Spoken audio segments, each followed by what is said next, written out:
Orang-orang kalau di Indo kan sebenarnya ngoroknya tuh justru dijadiin candaan ya. Sebenarnya ini bahaya banget.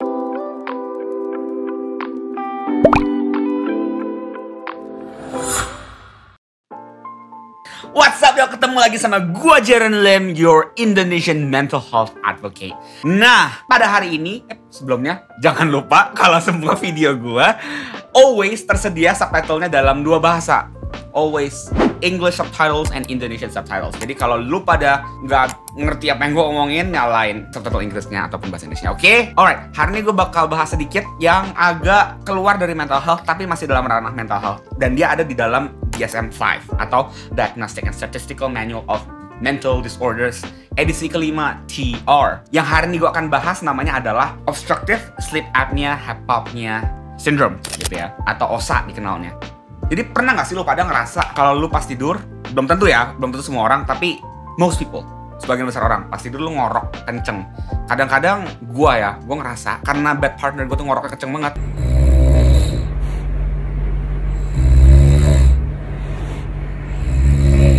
Gue milih piara babi tidur di sebelah gua daripada partner gua ini. Jadi sebenarnya yang namanya sleep apnea sendiri itu berasal dari kata sleep dan apnea. Sleep itu artinya tidur dan apnea itu artinya tidak ada nafas atau henti nafas saat lu tidur. Nah, biasa ditandai dengan ngorok yang sangat kencang. Sleep apnea sendiri itu bisa dibagi jadi dua ya. Ada yang namanya central sleep apnea sama obstructive sleep apnea. Dan yang hari ini gue mau bahas adalah obstructive sleep apnea. Nah, jadi dalam membuat diagnosis sleep apnea dalam DSM-5-TR tuh lu ada dua kriteria yang harus dipenuhi. Salah satu dari dua ini harus terpenuhi, one or two. Jadi salah satu alat tes untuk menguji sleep apnea itu namanya polysomnography atau PSG ya. Jadi apa tuh PSG? Jadi PSG itu adalah lu ke rumah sakit, ke sleep clinic, di mana lu tidur di sana akan lu dipasang alat-alat banyak. Salah satunya ada yang namanya Embla, ada yang namanya banyak, lupa namanya apa aja. Saat lu dipasang di kepala lu, di perut lu, di kaki lu. Nah, ntar lu tidur aja. Saat lu tidur, lu bakal dilihat nih dari hidungnya juga berapa kali henti nafas, terus EEG atau gelombang otaknya saat lu tidur itu dilakukan di sleep clinic. Nah, nama tesnya itu adalah PSG atau polysomnography. Nah, kalau dengan PSG ini terdeteksi lu memiliki yang namanya obstructive apneas dan garis miring atau hypopneas 15 kali dalam sejam setidaknya, maka lu dikatakan punya sleep apnea regardless gejala lainnya. Jadi apa sih sebenarnya apnea serta hypopnea? Apnea serta hypopnea itu adalah keadaan di mana lu henti nafas setidaknya 10 detik. Jadi say kalau seseorang punya yang namanya AHI atau apnea hypopnea index dikatakan 30 misalnya. Artinya dalam 1 jam dia berhenti nafas 30 kali lebih dari 10 detik setidaknya. Berarti setidaknya lebih dari 300 detik, sekitar 6 menit dalam sejam. Nah, itu salah satu requirement untuk membuat diagnosis yang pertama. Yang kedua, misalnya AHI orang tersebut di bawah 15. Bisa nggak orang itu didiagnosis dengan sleep apnea? Bisa aja kalau dia AHI-nya di atas 5. Tapi harus ada setidaknya 2 gejala yang mengikutinya. Yang pertama namanya nocturnal breathing disturbances, yaitu gejala-gejala saat orang tersebut tidur, nocturnal, malam. Gejala yang terjadi saat malam gitu ya. Snoring atau mendengkur, snorting atau gasping gitu, atau breathing pauses kayak henti nafas saat tidur, kayak lu misalnya berhenti nafas, itu pause. Itu adalah gejala yang pertama gitu ya. Atau kalau itu tidak terpenuhi, gejala keduanya adalah namanya daytime symptoms. Daytime symptoms itu adalah gejala-gejala yang terjadi saat di siang hari, saat orang tersebut beraktivitas gitu ya. Lu mengerjakan sesuatu, lu bawa motor, tiba-tiba dozed off, kayak bawa motor tiba-tiba ngilang, ting, udah ke surga balik lagi gitu kan. Itu salah satu gejalanya. Nah, biasa diuji dengan kuesioner namanya ESS atau Epworth Sleepiness Scale gitu ya. Terus gejala kedua adalah fatigue, lu merasa capek seharian walaupun udah cukup tidur, rasanya udah 8 jam. Terus lu ngerasa unrefreshing sleep, lu udah tidur 8 jam tapi bangun-bangun kok tetap aja capek, tetap aja ngantuk, atau siang-siang atau pas misalnya lagi di kelas lu nggak bisa konsen. Itu juga adalah gejala yang mungkin terjadi. Nah, dan ini tidak boleh bisa dijelaskan dengan adanya mental illness lain. Sebagai contoh, orang depresi itu kan ada peningkatan jam tidur kan. Kalau dia memang hypersomnia atau peningkatan jumlah atau jam tidurnya disebabkan karena depresi, maka tidak memenuhi gejala yang ini ya, gejala kedua ini. Jadi harus tidak disebabkan oleh gangguan jiwa lainnya. Jadi udah hafal belum? Lu harus memenuhi salah satu dari dua kriteria. Yang pertama, AHI-nya lebih dari 15 atau enggak. Kalau dari lebih dari 15, apapun simptom lainnya nggak bacot, nggak peduli, lu udah pasti namanya punya sleep apnea. Kalau di bawah 15, misalnya 5 sampai 15, lu harus setidaknya memenuhi satu dari dua simptom. Yang pertama namanya nocturnal symptoms, yaitu kayak ngorok dan kawan-kawan, dan yang kedua adalah daytime symptoms, capek, ngantuk, dan lain-lain. Dan juga sleep apnea sendiri bisa dibagi jadi 3 severity atau keparahannya. Ada yang namanya mild, yaitu AHI-nya atau apnea hypopnea index yang antara 5 ke 15, 15 sampai 30 itu namanya moderate atau lumayan parah. Dan yang paling parah atau severe itu di atas 30. Jadi 30 kali berhenti nafas dalam 1 jam tidur.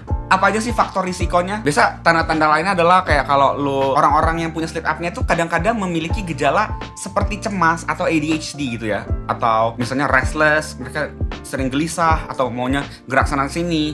Terus attentionnya kayak gampang lupa lah, ikun, dikasih tahu sesuatu tiba-tiba lupa berapa menit kemudian. Terus kayak misalnya lu udah tidur, ini namanya recurrent awakening gitu ya. Misalnya lu tidur, terus lu kayak tiap hari jam 2, jam 3 kebangun ngerjain sesuatu, baru bisa balik tidur lagi. Terus bangun pagi sakit kepala misalnya, bisa disebabkan karena oksigen yang kurang ke otak gitu ya. Lalu apa risikonya kalau nggak ditangani? Orang-orang kalau di Indo kan sebenarnya ngoroknya tuh justru dijadiin candaan ya. Sebenarnya ini bahaya banget. Secara mental banyak orang yang jadi disalah diagnosis. Jadi dikira ADHD atau attention deficit hyperactivity disorder. Terus orang tersebut juga cenderung moodnya naik turun kan. Karena kurang tidur, oksigennya kurang ke otak, moodnya jadi sangat swing. Jadi dikira bipolar, dapat pengobatan bipolar tapi nggak sembuh-sembuh, dikasih obat stimulan ADHD jadi hyperactive, tapi juga dia punya attention tetap nggak seberapa membaik, yang ada jadi ketergantungan dengan stimulan. Dan secara organik banyak banget risiko-risiko lainnya. Hipertensi misalnya, darah tinggi, apalagi kalau orang tersebut sedentari itu artinya kurang bergerak, nggak olahraga. Terus gagal jantung, heart failure. Dan yang paling banyak terjadi adalah kematian karena accident, karena kecelakaan gitu, biasanya ketiduran pas bawa motor atau bawa mobil. Bukan Koko yang bilang ya, ini semua dari sana, tapi kok ini semua menggambarkan Dove banget gitu. Nah, bahkan juga yang banyak terjadi adalah seorang yang sehat-sehat aja kelihatannya gitu ya. Nggak sadar, jantungnya udah ada masalah karena sleep apnea, lalu tidur malam, paginya udah nggak bangun lagi. Itu karena udah henti nafas gitu pas malam, jadi kira menyebabkan gagal jantung gitu. Sleep apnea ini terjadi banyak orang ya sebenarnya. Cuma di Indonesia baru ada 1 dokter yang gue kenal, yaitu Dr. Andreas Prasaja, dan kliniknya tuh ada di Mitra Keluarga Kemayoran, yang punya sleep klinik sendiri. Dan dia adalah satu-satunya sleep specialist di Indonesia. Sedangkan di negara lain ini udah banyak banget. Bahkan sebenarnya jurusan spesialisasi kedokteran tidur aja tuh di Indonesia belum ada sampai detik ini. Bahkan di salah satu kampus terbesar gitu ya, UI misalnya, Universitas Indonesia atau UGM, kita belum ada yang namanya sleep specialist. Padahal secara prevalensi atau prevalence, persentase dalam populasi itu ada 2-9% populasi kita tuh orang memiliki sleep apnea. Jadi sleep apnea ini sebenarnya adalah isu yang serius gitu ya. Dan memang sebenarnya sleep apnea ini 4 kali lebih banyak terjadi pada laki-laki daripada perempuan. Dan ingat baik-baik, ini salah satu faktor risiko terbesar ya. 7 kali orang yang obesitas itu, misalnya udah 100 kilo ke atas, itu lebih cenderung kena sleep apnea daripada orang yang nggak obesitas. Nah, jadi biasanya kalau zaman dulu tuh pakai BMI gitu ya, body mass index, itu tinggi badan per berat badan kuadrat kalau nggak salah inget. Nah, itu kalau BMI di atas 30 biasa faktor risikonya lebih tinggi untuk kena sleep apnea. Faktor-faktor risiko lainnya kalau secara anatomis atau secara posisi organ-organ dalam tubuh kita itu ada banyak juga. Seperti yang gue bilang tadi, obesitas. Nah, terus orofaring, itu bagian mulut dan tenggorokan atas gitu ya, orofaring. Itu ada yang namanya crowded, itu terlalu banyak gitu ya, terlalu banyak. Bisa karena misalnya short atau yang pendek, atau retracted mandible, jadi mandibula, which is rahang bawah ini mandibula, dibanding rahang atas rasionya ini lebih masuk. Atau istilahnya adalah class 2 malocclusion atau retrognathia. Itu salah satu resiko faktor. Kenapa gitu? Karena saat mandibula kita lebih masuk ke dalam, maka airway kita atau saluran nafas kita juga lebih kecil kan areanya. Jadi udara yang masuk itu lebih sedikit. Atau MSA ya, minimum surface area. Terus ada juga faktor risiko lainnya, misalnya lidah yang besar atau tonsilnya yang besar sampai menutupi airway. Dan makanya sekarang ada namanya Mal-Empathy Score. Mal-Empathy Score itu untuk menggrade atau menilai airway, keterbukaan airway seseorang. Ada grade 1 sampai 4. Grade 1 itu kalian bisa lihat gambarnya di sini. Grade 1 di sini lu bisa lihat semuanya nih ya, airway gua. Oh, gitu. Nah, kalau grade 4 tuh ya, mau dia udah sampai keselak kayak mau muntah, tetap aja airway-nya nggak kelihatan. Lidahnya tuh saking gedenya misalnya bisa, atau memang soft palate yang bagian atas terlalu turun, like low lying, atau karena tonsil adenoid yang membesar. Banyak faktor yang bisa menutupi itu semua gitu ya. Namanya Mal-Empathy Score. Bentuk wajah juga, dan ukuran leher, kalau bentuk wajahnya lebih bulat, terus lehernya lebih pendek, atau diameter lehernya misalnya di atas 43 cm, itu juga adalah faktor-faktor risiko di mana orang itu lebih rentan kena sleep apnea gitu. Karena kalau lebih tebel berarti dia lebih kompres kan, dia punya saluran pernafasan. Oh, dan jangan lupa faktor genetik ya. 25-40% kalau bapak lu atau ibu lu atau whatever punya sleep apnea, maka ada 25-40% chance atau kemungkinan lu kena sleep apnea juga. Dan banyak juga orang-orang yang punya sleep apnea punya komorbiditas ya. Tadi gue udah mention tentang hipertensi, stroke misalnya juga, diabetes. Kenapa diabetes? Karena orang yang punya sleep apnea cenderung kan saat tidur mereka oksigennya nggak nyampe otak ya. Terus mulut mereka kering, manis, dan otak mereka tuh menjadi kasih sensor kalau mereka tuh kurang energi. Jadi mereka mau minum yang manis-manis terus gitu misalnya. Jadi lebih ke rentan kena diabetes type 2 misalnya gitu. Terus bayangin deh, kayak oksigen itu nggak bisa masuk dengan baik, dengan efektif, maka mereka juga mengalami namanya aerofagia gitu ya. Aerofagia itu jadi kembung, ketelan angin ibaratnya gitu. Akibatnya apa? GERD terjadi. GERD itu adalah gastroesophageal reflux disease. Jadi dimana asam lambung kembali naik, tukak lambung, asam lambung naik lagi ke kerongkongan, akhirnya kerongkongan erosi, akhirnya dia jadi lecet-lecet, dan itu bisa mematikan ya. Terus jangan lupa gejala-gejala jantung, aritmia, itu teraturan irama jantung, hipotiroid, di mana hormon-hormon tiroid itu lebih rendah kalau lu tes TSH misalnya T4 gitu ya. Dan juga salah satu faktor risiko adalah hidung sebenarnya ya. Selain mulut kan lu nafas pakai hidung juga kan. Ada yang namanya adenoid di sini ya. Diam jangan ngorok. Ada adenoid atau ada septum di sini, tulang septum. Kalau tulang septumnya miring atau yang namanya global septal deviation itu kan miring kan. Jadi otomatis salah satu hidungnya jadi lebih tidak bisa masuk udara kan. Itu juga adalah faktor risiko lu punya sleep apnea atau sinusitis atau misalnya ada allergic rhinitis misalnya gitu. Itu juga adalah faktor risiko lu kena sleep apnea. Nah, tadi gue juga udah bilang kan, orang gampang darah tinggi kalau misalnya sleep apnea pagi-pagi gitu.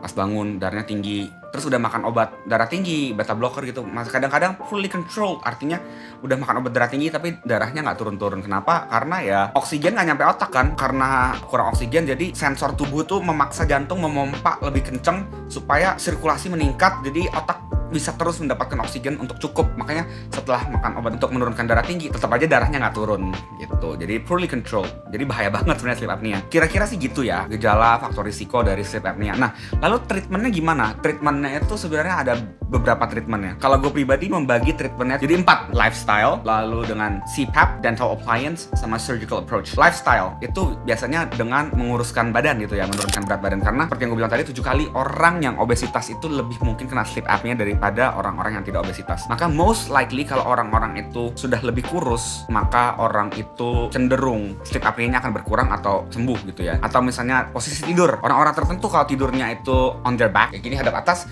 mereka mengalami apneic episode. Tapi saat mereka tidurnya on their side, ke kiri atau ke kanan, mereka nggak ngorok dan mereka oke-oke aja gitu ya. Olahraga juga untuk meningkatkan resistensi jantung misalnya gitu. Itu lifestyle. Tapi nggak semua orang bisa lifestyle. Ada orang-orang tertentu tuh kan yang kayak gue bilang permasalahannya terjadi pada tingkat anatomi mereka. Maka dibutuhkan 3 approach lainnya, yaitu CPAP atau dental appliance atau surgical approach. CPAP itu adalah continuous positive airway pressure. Jadi itu seperti pas lu tidur lu pakai mask. Ntar lu lihat video gue. Itu tuh memberi tekanan udara. Jadi saat lu berhenti nafas karena ada obstruksi itu, ada halangan, si alat itu akan mendeteksi, oh ini henti nafas, jadi dia kasih pressure supaya udara masuk. Dia akan meningkatkan udara dan oksigen ke otak lu dan juga mengurangi of course snoring lu. Maka lu juga nggak akan terlalu ngorok lagi setelah pakai CPAP. Kadang-kadang orang ada yang cocok CPAP, most people cocok CPAP, tapi ada orang tertentu tuh yang tetap nggak bisa terbuka airway-nya kan. Nah ya, seperti yang gue bilang tadi, salah satu penyebabnya adalah karena gigi kan, dental crowding, atau misalnya karena mandibula ini terlalu masuk ke dalam dibanding yang atasnya, atau retronatia. Nah, jadi bisa pakai namanya dental appliance. Itu lu bisa ke dokter gigi atau ke ortodontis,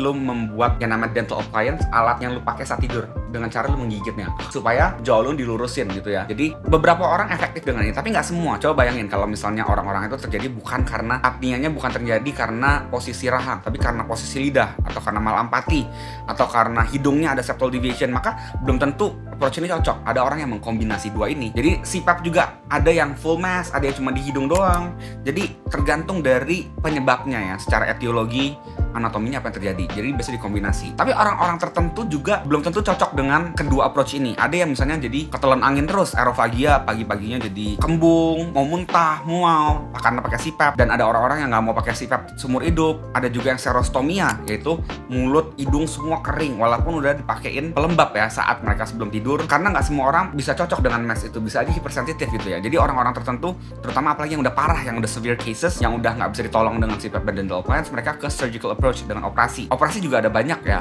sebenarnya. Ada yang namanya UPPP, misalnya uvulopalato-pharyngoplasty, di mana uvula kita, kalau lihat gambarnya nih, sini uvula, palato bagian atasnya, pharyngoplasty itu dipotong, dilebarin, digedein airway-nya. Karena orang-orang tertentu yang udah punya malampati misalnya level 4, itu kan dia nggak ada airway-nya sama sekali kan, nggak kelihatan bahkan, udara susah masuk, maka digedein. Nah gitu. Dan kadang-kadang orang nggak bisa cuma satu surgery aja. Satu surgery mungkin dia nggak menyembuhkan secara total, cuma menyembuhkan dikit karena dia punya beberapa faktor risiko. Misalnya dia juga rahangnya lebih masuk ke dalam, lebih malocclusion level 2-nya lebih parah gitu. Maka dia juga perlu operasi lain. Ada 2 lagi, misalnya operasi yang namanya MMA, maxillomandibular advancement, dimana dia memajukan rahangnya, dan ditambah yang namanya genioglossus advancement. Genioglossus advancement itu bagian sini, bagian chin lo ini dipotong, kotak dikeluarin, lalu diubah posisi yang tadinya horizontal dijadiin vertikal dan dipaku supaya chin lu lebih maju lagi. Nah, sebenarnya gue pribadi pernah mengalami semua proses ini, dan cara studi, bukan gue yang ngomong ya, ini studi dari Stanford mengatakan bahwa prosedur ini tuh manfaatnya besar ya. Selain menyembuhkan sleep apnea, secara estetik juga meningkatkan kegantengan gue. Anyways, tapi itu bukan gue yang ngomong. Kayak bener-bener secara studi memang dari research dikasih kuesioner, orang-orang tuh sangat puas. Karena most likely seperti yang gue bilang, rounded face sama short neck itu kan salah satu faktor risiko kan. Dengan lu memajukan rahang, menambahkan satu genioglossus advancement di sini misalnya, itu kan sebenarnya lu memperbaiki postur muka lu juga gitu ya. Jadi ini salah satu approach yang bagus, ini di-develop di Stanford sama dokter gue. Kalau lihat ini, dia yang menangani gue, Professor Stanley Jung-Chuan Liu. Dia ini jago banget. Dan dia tuh murid langsung yang nemuin sleep apnea sebenarnya. Ada beberapa ya, ada namanya Christian Guilleminot, sama dokter yang mengevaluasi gue pertama, sleep specialist, namanya adalah dokter Kushida. Ini dia juga yang salah satu pioner lah di sleep apnea ini. Jadi mereka biasa bekerja sama mengevaluasi kira-kira cocoknya apa approach-nya untuk situasi lu, baru mereka akan refer misalnya ke dokter surgeon ini kalau dibutuhkan operasi. Ada approach lain, ini juga surgical approach ya, yaitu dengan yang namanya hypoglossal nerve stimulation, HNS. Dimana sebenarnya kan lidah kita itu gerak karena diinervasi atau karena adanya saraf ya, atau cranial nerve yang ke-12 ya. Itu kan dia yang menginervasi atau yang berada di lidah kita kan. Jadi dia dioperasi, dia dikasih yang namanya alat untuk menstimulasi cranial nerve ke-12 ini atau hypoglossal nerve. Jadi saat lu tidur, dia akan distimulasi sehingga dia akan menyesuaikan ke posisi di mana airway lu bisa terbuka dan udara bisa masuk. Jadi banyak approach-nya. Kalau memang lu ngerasa lu ada masalah tidur, jangan lupa datang temuin dokter spesialis tidur. Mungkin kalau di Indo cuma ada dokter Andreas Prasaja. Kalau lu di US ketemu sama dokter Kushida, nanti dapat referral ke dokter Liu, dan ya go ahead from there, karena belum tentu sebenarnya, mungkin aja mental illness yang lu alami sekarang berasal dari gangguan organik ini, sleep apnea ini gitu. Alright, kalau lu suka sama video-video gue, jangan lupa like, share, dan subscribe video-video gue karena ini penting banget buat lu semua. Oke? See you in the next video.